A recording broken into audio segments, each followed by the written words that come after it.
Tonight on American Greed, bonus edition. On an exclusive island, word spreads about a new arrival. Oh, there's like Your Highness or His Highness. A Saudi prince has blessed Miami with his presence. He talked the part, he dressed the part, he drove the part. New comments. With a massive oil IPO looming, His Highness brings in more than $8 million by promising investors a share of his unfathomable wealth. The idea that there was a Saudi prince in Miami, it whet the appetite of very many people. But despite the bling he shows off on Instagram, you know what it is. You know what it is. It turns out that this Saudi prince is just the king of cons. He looked like an overweight Hispanic guy from South America. It just looked preposterous. Preposterous. So who is this royal scammer? And how does he pull off his princely scheme? There could be any number of reasons why people find him to be credible, but they do. And they do it again and again. It's really quite astounding.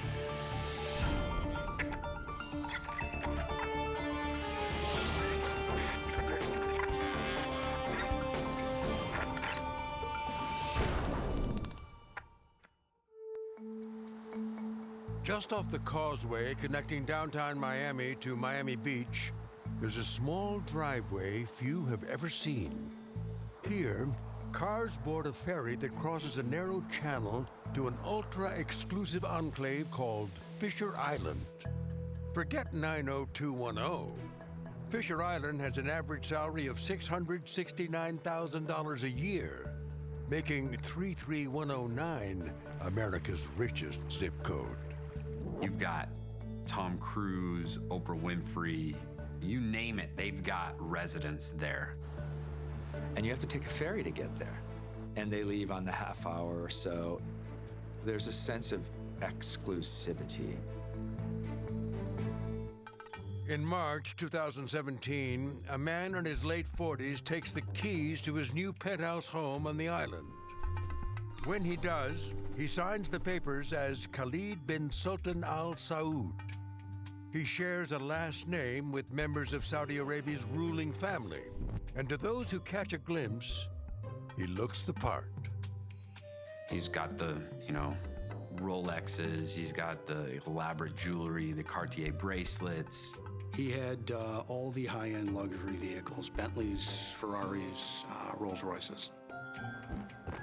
When he hits the streets, the prince is accompanied by a bodyguard with a badge that reads Diplomatic Security Service, and his cars are adorned with diplomatic plates.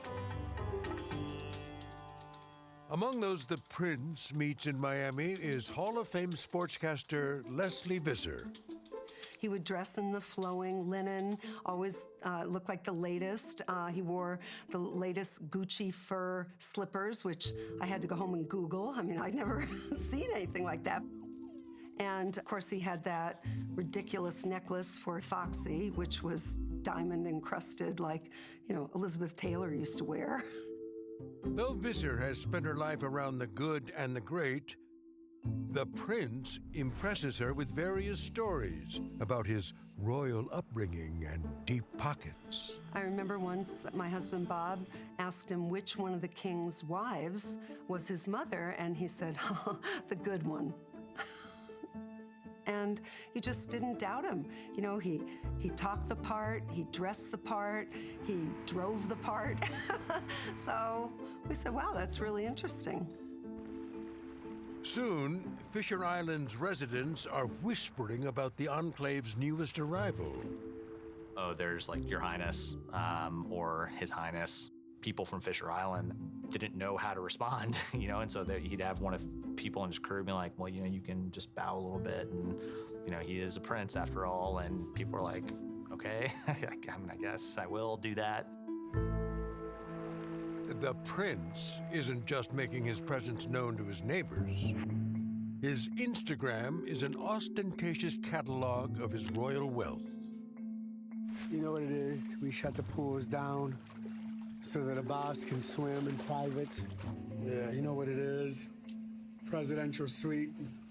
Tell him, Foxy, what a new bathroom looked like. $300,000 bathroom. For anyone considering doing business with him, it's ready proof that he's a guy who knows how to make big money. Like at first glance, if you were looking at it, you would just think, oh, this is another one of these I call them peacocks, who's just showing off his life on Instagram. The beautiful life, the sweet life.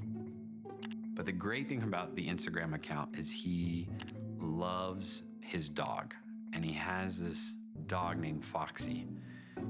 And he treats Foxy like a queen. Show them your new bed, Foxy. 57 Cadillac. License plate says spoiled. But Foxy isn't the only royal pictured here. There are also photos of Saudi Arabia's ruling family with captions like fam and uncle. If this man, Prince Al-Walid bin Talal, truly is the prince's uncle, he's not a bad relative to have. According to a 2001 CNBC report, Al-Walid has an Airbus A340, a Boeing 767, and a 283-foot yacht once owned by Donald Trump. Then there's his house. Quaint, it isn't. Its 317 rooms include 18 sitting rooms, 15 dining rooms, 10 bedrooms, 16 pantries, and 12 elevators. The garage is big too. It has to be to accommodate the prince's hundreds of cars. There's the obligatory Rolls, and of course, the Batmobile. With a combined wealth in the trillions, there are two things most Americans know about the Saudi royal family.